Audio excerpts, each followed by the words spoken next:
everyone, it's me and welcome back to my channel.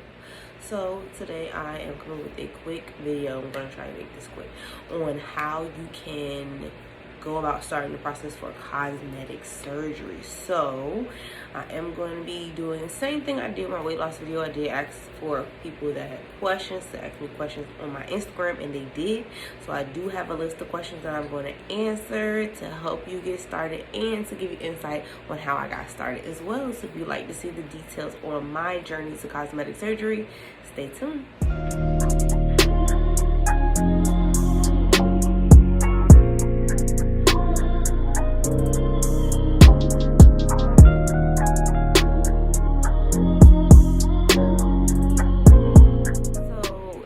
Watched my previous video, then you've already seen how I broke down my journey through weight loss surgery, answered those questions as well.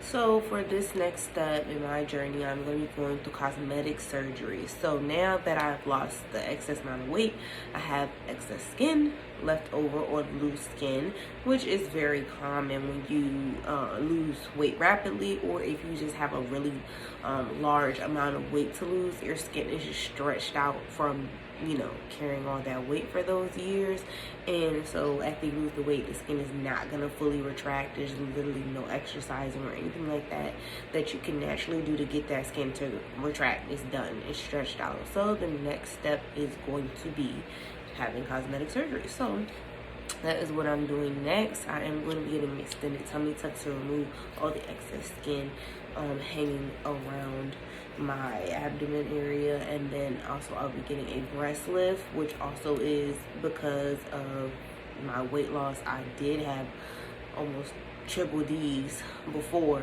and then once I lost all my weight, my breast just deflated and it's like a B cup now. So all of that is going to be tied with each other for the two procedures, and then I will have following procedures as well, because I also do need to do the excess skin on my arms and then possibly my thighs. So yeah, this is a huge process, super long, from beginning all the way to when I decided to go ahead and do my weight loss surgery, losing all of that weight, exercising, doing everything, still not being happy with their body, because now you have all this excess skin left over. It's 4 years, 5 years down the line, still dealing with it, still going through this journey. It is an extremely long process, but it's all worth it. Okay, so when it comes to starting your journey to cosmetic surgery, you just want to think about, first of all, what is the procedure that I'm trying to get. So you want to really pick your surgeon based off that surgeon's capabilities for the procedure that you want, because just because they're a popular surgeon or a really good surgeon and you see them do a lot of great bodies does not mean that they specialize in the specific procedure that you may want. So you want to make sure that you are picking a surgeon based off their abilities to perform the procedure you want, the body style that you want, and in the price range that you want. So those are the top 3 things I would say to make sure that you are keeping in mind when you're looking for a surgeon, and then possibly location. But I would say location is based off of price, because a lot of times you're gonna probably have to travel for a better price, or for your favorite doctor, or whatever you choose. So those are going to be the biggest things to start with. Get your piece of paper and write down, okay, boom. So first, what do I want to get done? So okay, I want to get a BBL, which is a Brazilian butt lift. That's a pretty much liposuction of your abdominal area, back, and sides, and then transfer to your butt and various areas of your choosing, hips, legs, things like that.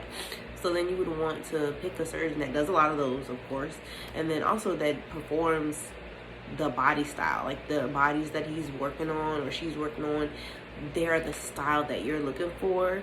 So that is going to lead you toward that, and then of course check their prices and make sure that it's something that you want to pay. Unlike my previous surgery, this is an elective surgery. Cosmetic surgery is not necessary. There are versions of what I'm getting done that will be covered by insurance, because mine is technically medically necessary, but it's different. So if I were able to get my skin removed through my insurance company, it would be a completely different procedure. So what I'm getting is an extended abdominoplasty, which is an extended tummy tuck. But that includes removal of the skin, excess skin and fat around the abdomen from hip to hip, and also muscle repair. So going in behind and tightening up the muscles. Now there is another procedure which removes the anchor fat or skin that may be hanging on the lower stomach, and it's a really long, complicated word, but I'll put it in the description box. That is the procedure that your insurance will pay for. The difference is it doesn't include any lipo and it doesn't include any muscle repair. It's literally just the removal of the skin. So if it's something that you wanted to get, like say, when you stretch out your stomach and things like that, your muscles are all loose. So afterward, you might still have a little bit of a pudge, versus if you get the muscle repair and lipo, you could be extra flat. It all depends on your surgeon, your financing, your insurance, just overall what you're looking for. So if you don't mind not being like completely snatched and you just want to have that skin removed, try to go through your doctor. Like ask your doctor, hey, who do you recommend in the area?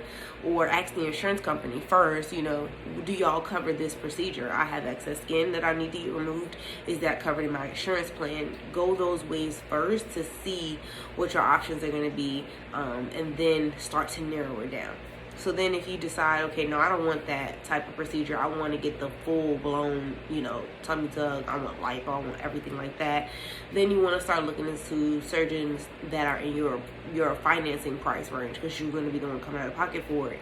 And so that is the next step. So if you're not going to try to do it where it's medically necessary, you can go through your insurance company, you're going to just finance it yourself, then you want to start with that surgeon. So you want to start looking at the places that maybe you want to travel to. So a lot of cosmetic surgeons are in the bigger cities, of course.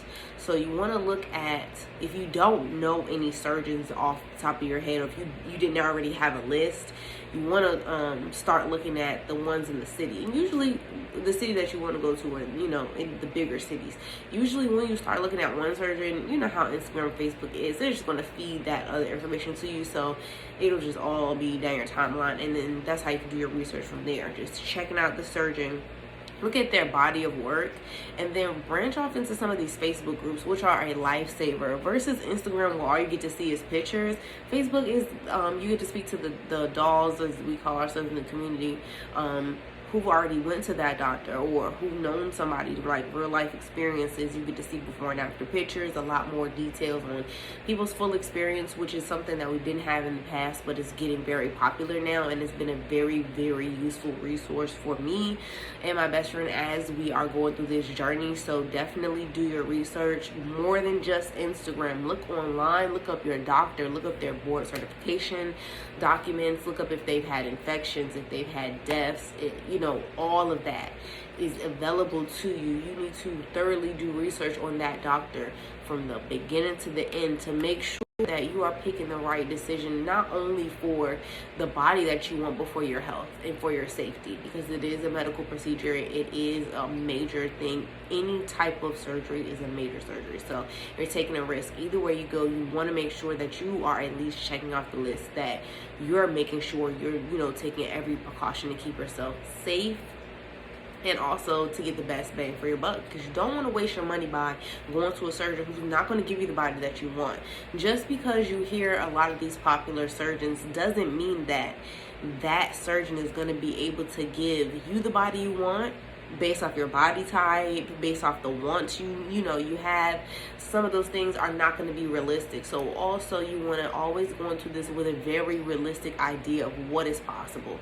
These doctors are amazing, but they're not miracle workers. So you always want to have a realistic idea. So of course everybody would love to go in one round, get everything done, and then just come out perfect. But majority of the time, you are going to have to do multiple rounds, which I've already accepted. This is the safest way to do this. This is, baby steps. And then that's the whole key to this journey. Just slow and steady, never giving up. Take your time, do your research, and then next, start saving. So if you're going to pay out of pocket and you don't want to do any type of financing, start saving. So $100, you know, whatever your procedure is, however much you need to save, then go ahead and do your timeline. So say you called in, you found your surgeon, you called in, put a deposit down on your date. So now you know, okay, I have 6 months. Boom. How much is my surgery? Divide it up. Work extra time, overtime, extra jobs. Do everything you can do. If you are not somebody who is going to pay out of pocket, then you want to look into financing. There is medical credit available in different companies like Care Credit, Alpheon, just to name a few off the top of my head. And then also you can look into your own personal financing from like your bank,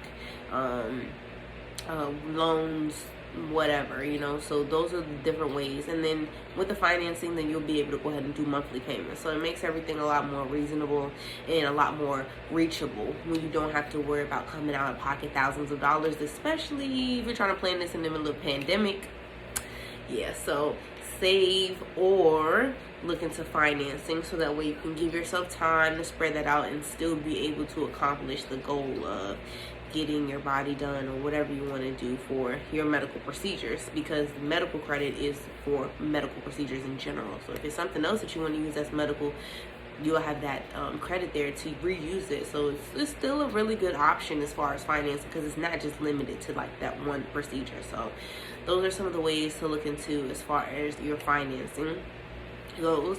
So once you've picked your surgeon, you're going to call into their office. Now, if they work in a hospital, it's going to work a little bit differently than the way that I went through, because I'm going through a surgery center. So they have what is called coordinators, which pretty much do what that is. They coordinate all the details for the surgeon, your date. They tell you everything you need to do. They send you all your paperwork. You speak to them back and forth when you have questions and problems, blah, blah, blah. And you pretty much want to deal with that person or a couple of those coordinators between booking your surgery and then actually having your surgery.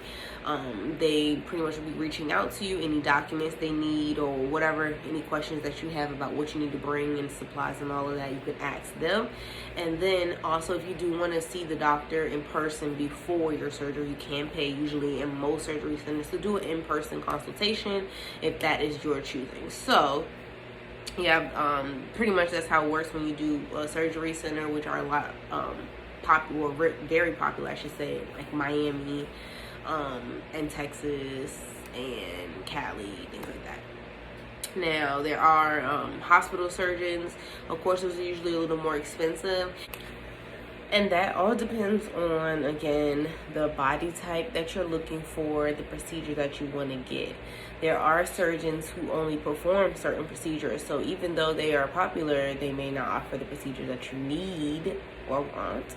And usually when you send in your pictures to the surgeon or you go in for your consultation, they'll tell you what they recommend to make you or to help you achieve the look that you're going for, or just to overall achieve your body. You know, you're there for that consult. So I do advise taking the advice of the surgeon as well. If they're telling you to get to a certain look, you need to get these type of procedures, and it's not sounding like excessive, get one or two opinions from other doctors and then go ahead and compare, and it's more than likely going to be accurate. It's usually, a lot of times people think, well, they're recommending me to get that procedure because they want to get paid more money.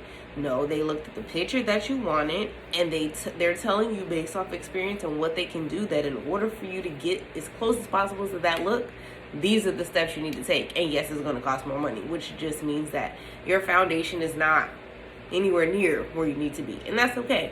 They can get you there, but they just want to let you know realistically, you know, you need to do this, you need to have this, you need to take a step at a time in order to get to that look. That's always the safest way. I'm going to stress that a lot, okay? Safest way. This can be a very addicting lifestyle, to the point where you might compromise certain safety measures to get it done. I'd never recommend that. I definitely recommend that you do your research and you do everything that the surgeon is recommending you to do to make sure that you're healthy, and don't try to go around it to get what you want, okay? Because that's when you start playing with fire. So it's so many doctors everywhere across the world. Whoever you pick, make sure you do thorough research on them. Make sure that you know their history and that you are okay with assuming the risk. Either way, we are making an assumption of risk when we go into these elective procedures, but we're definitely, I feel like, more comfortable when you do pick someone who has a background of being clean and delivering their patients safely to the other side of their surgery, or to the flat side, or to the fat side, as we like to say in the surgery community. So do your research, and definitely stick with your decision when you make it. Now, leading up to surgery, you do have the option to start like paying on it or whatever. Get your financing done, everything like that, up until usually the month or 2 weeks before surgery. You're usually gonna have to go ahead and finish up your balance if you are not paying cash. And then you're going to have a list of different medications that you need to stop, and a list of different supplements that you need to start to make sure that your body is preparing for surgery. So you need to make sure that your iron is nice and high, so you will lose blood in this procedure. In any of the procedures that you choose, you will be losing blood majority of the time. So when you prepare your body for that, you prepare it to rebuild those things for you quickly, so that way you can have a safe recovery and a faster recovery. So you want to definitely be very strict on yourself when it comes to taking the supplements that your doctor, your surgeon wants you to take, the limits of time that they want you to take it in, and make sure that you're matching that. Don't be lazy. Like, don't start this process and I don't want to do that, or I don't think it's important for me to do that. Take all the necessary precautions to make sure that you're not doing this in vain. I don't want to go through anything this tremendous, painful, expensive, and then don't follow the rules of the surgeon and my results are trash because of my own doing. That's a whole waste of time, which you can't get back, and a whole waste of money. It's so pointless. So definitely take all the advice that your surgeon is giving you and telling you, do this, do that, I need you to take this, I need you to take that, and just go with the flow. Your results are going to be worth it. You're going to thank yourself for putting that extra time in, for being, strong on yourself and making sure that you are doing everything you can to get your body right and ready for this procedure. And then after your procedure, that you are maintaining as directed, so that way your results can be as bomb as possible. Now, once you've done everything with your supplements, you're going to go ahead and do lab work. You're going to have to get approved or cleared by a medical professional, usually your PCP or your actual home doctor, who will do a physical on you, do all of your labs, and make sure you're good and give you clearance. So that way on your medical side, they can say she's cleared for surgery, you're healthy, your blood looks good. You want to make sure you're going to a surgeon that's doing all of this. You don't want to just go to somebody who's not asking for these labs and things like that, because they need to be checking into that before they operate on you to make sure that your body can handle it. So you want to take all of those steps. After your PCP clears you or doesn't clear you, from there you take the next steps as far as turning that paperwork into the surgery center so they can review it and make sure that they clear you and everything meets the standards that they are requiring for you to have your procedure. Boom. So once you get your approval, the next step is just preparing. So you want to get your approval usually within 30 days or 2 weeks before your surgery. Leading up until, you want to go ahead and start buying your supplies. They are going to give you a list of supplies, and then of course in those groups that I was speaking about earlier, like on Facebook or on Instagram, if you follow other surgery pages, which are usually private pages that we create with our surgery information, and to share and ask questions amongst people who've already done it, future dolls, things like that. And they will also share what they did and didn't use, or what they recommend that you bring, or what they wish they would have brought with them. So it's super helpful. Compile a whole list of things to make your surgery easier, or things that are going to be a must-have post-op. So go ahead and start stocking up on that. It is kind of expensive buying all these supplies, so you want to give yourself as much time as possible to spread out that, buying everything, so it's easier on your pocket and then easier on yourself, so that way you don't have to be last minute scrambling to get everything and go into surgery without it, so you just want to make sure you prepare yourself months ahead of time, so that way you're good to go. You want to have somebody that can go with you, or you want to make sure you look into a recovery house. When you go down there alone, somebody has to come pick you up. So usually if you have a recovery house or a private nurse, they will do that for you, so that way they know that they're releasing you to somebody who is going to take care of you, and that's a safety precaution, of course. Or find somebody to come with you to help you throughout your recovery, things like that. It's going to be necessary to do either or. You don't just want to try to go by yourself with nobody to help you, or no recovery house, no nurse, nothing like that. Usually they won't even let you have the surgery if nobody's there to pick you up. So consider that. Do your research on where you're going to stay if you are going to do recovery house. Recovery houses are kind of complicated. I'm not staying in one, so I don't want to talk too much about that because I don't know. They were very... It was a lot. It's a lot of them and a lot of research that you have to do. So when you are looking for a recovery house, get a recommendation from somebody who had, stayed there. Look at the reviews and things like that, so that way you have an in-person experience, or, look on YouTube for the reviews, things like that, so that way you know what's going on behind the scenes, and you know that you're being released into somebody who's going to be taking care of you, protecting you, and that you can trust, okay? Because that's going to be very important after surgery, that you're not left alone. If you need help, you want to be able to have some type of help to help you out and make sure that you're eating or getting your fluids or whatever you need to do to have a successful post-op recovery.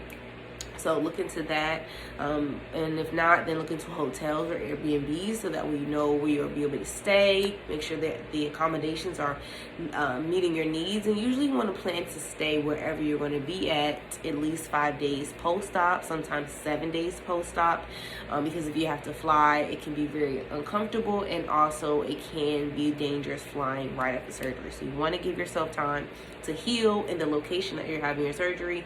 So plan for at least a week's stay to be on the safe side. That's what I recommend.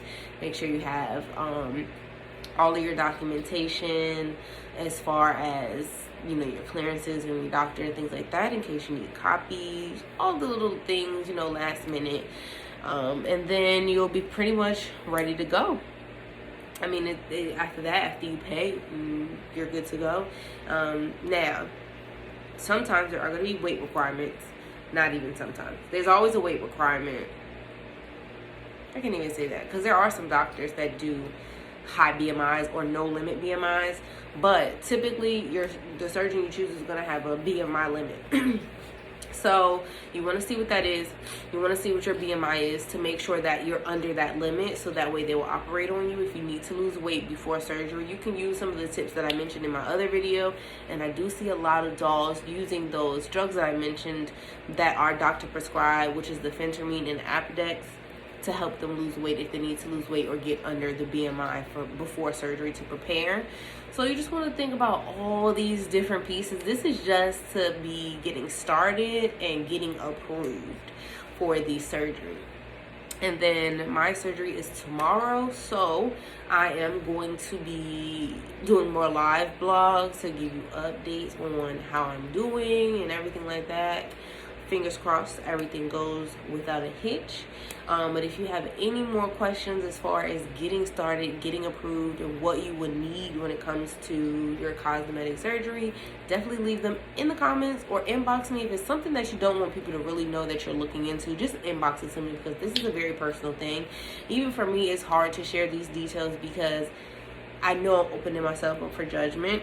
Not that I care, I never did, but it's good not to be around it. It's good not to see it, things like that. But I want to put this stuff out here to help others, so that way when you are looking into this, if this is a journey that you want to take, that you can have some advice on hand.